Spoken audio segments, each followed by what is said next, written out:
5 of our 8 chasers made the second round here.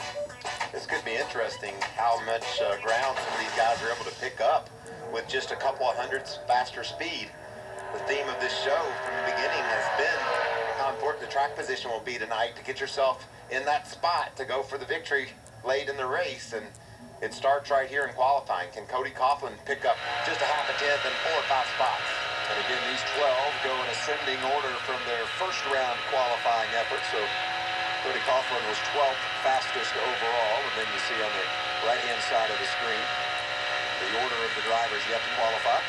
And you know what Ben Kennedy said is important there, Phil. He said he was a little tight. I mean, if you just free it up a little bit with some air pressure, that could be a tenth of a second. Without a doubt, because you talk about two ends of the racetrack, all you would have to pick up is a half a tenth in each end, and that could be huge. Ben Kennedy finishing up that qualifying lap for, Cody Coughlin.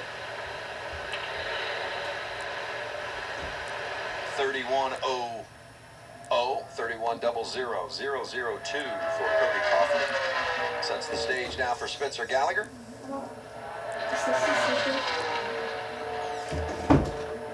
Gallagher tucks it right down to that white line, doesn't he? Touching those left side tires, the bottom of the track. So you keep about a truck width away from the wall, not using the whole racetrack. Don't need to here in a qualifying type scenario. What a pretty line he's running there. Yeah, that left front tire was right on the line, and the left rear was out a bit. It means he's pretty free.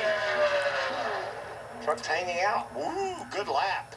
30.79 for Gallagher. I like the way that looked. The Las Vegas native. Trying to show off in front of his friends, isn't he? That's within a tenth of a second of what Hemrick ran for the top spot in that first round. He ran a 72. Gallagher a 79.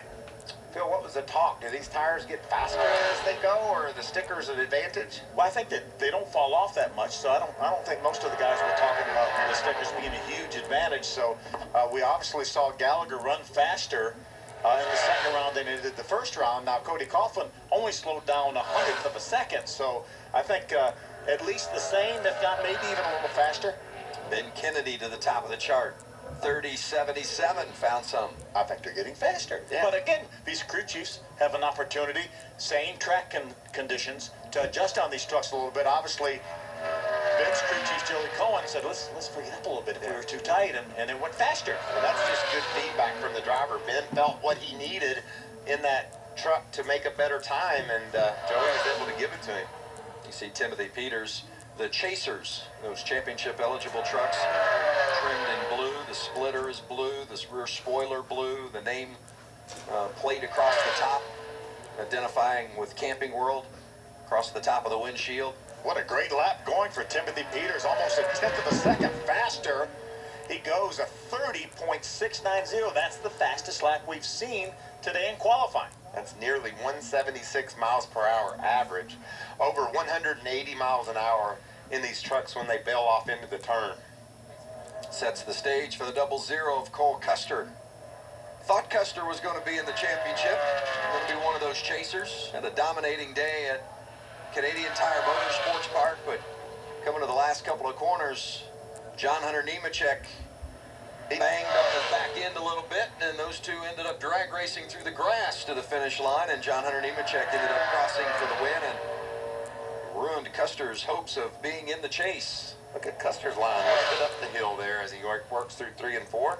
Gained a little bit through 3 and 4, even with that little bit higher line. Still not going to quite be as fast as Timothy Peters, but second for Custer at a 30.753. I think, Vince, you said it. Custer thought he was going to win that race in Canada, be racing for a championship. John Hunter Nemechek thought differently. We saw an amazing battle to the checker. Custer will run in the Xfinity Series next year as part of the Stewart Haas Xfinity program. Look at Cameron Haley now rolling out, another one of those guys who did not make the chase, but wouldn't be surprised if he put it in victory lane in one of these final chase races. Yeah, a couple second place finishes. He was knocking on the door all year long. Just couldn't quite get there.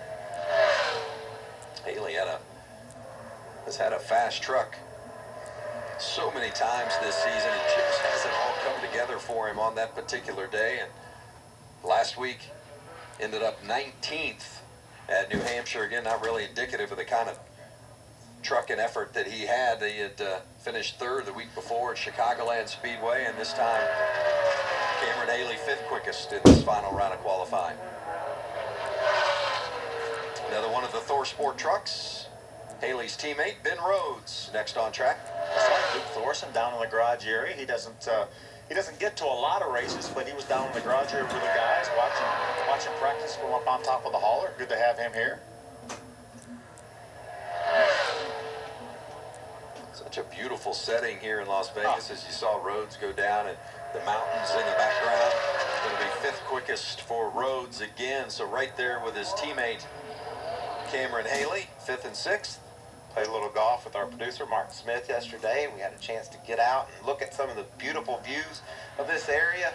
That's one thing about it. There's really not that much to do out here, is there? Well, this is my favorite thing to do, come out to the racetrack, and this place is just such a showcase for the NASCAR Truck Series. The facility is perfect for our trucks, and I think that leads to why you see such parity among all of our qualifiers here today. Grant Enfinger, 5 races this season, 3 top 10s. He has been impressive. Running that 24 out of the GMS stable. See him tracking about 0.3 of a second off right now. And you remember now, the crew chiefs have an opportunity to work on these trucks, but that doesn't necessarily mean that they're always going to make them better. Sometimes you can go too far. Grant right now the slowest of our 8 trucks that have made the second round, that have qualified so far. And here comes William Byron, 6-time race winner this season. Won the pole last week in our chase opener and then drove it to victory lane. More importantly, he had a couple tests this week, and he got one of them back at over a 90 on that test. He didn't get the other one back yet. Yeah, like a real test, like an academic test. Not just in college at Liberty University. So a 90. Over a 90. Wow. Upwards of a 90, yes. I got a 90 on a test once. And to add a few of them together, those totals together. 7th quickest for William Byron. A little bit surprised there. Maybe he would have put a quicker number on the board than 7th quickest. That's almost a 1/10.5 slower than round 1. Yeah, I tell you, Vince, this whole qualifying and how tight things are, and guys picking up a 10th and losing 10th. Bill led off with scratching your head earlier today. These guys were doing that all day long in the garage area, and it's continuing now. Well, let's see what this 88 can do. Matt Crafton and a couple of Thor Sport teammates that have been the 5th and 6th fastest so far here in this final round of qualifying. I was talking to Junior Joyner, Matt's crew chief down in the garage area. Between practices, he said our truck's really good, but we have to execute. It's fine to be great practice and to win practice, but we have to execute tonight in the race. They really haven't run up front like we would have expected. They've led just 27 laps in the last 10 races. And it's not really the MO from Matt Crafton Junior Joyner team. And that's with a 3rd and a 4th place finish in our last 3 races. And I'll tell you something else you have to watch tonight. And a veteran like Matt Crafton gets this.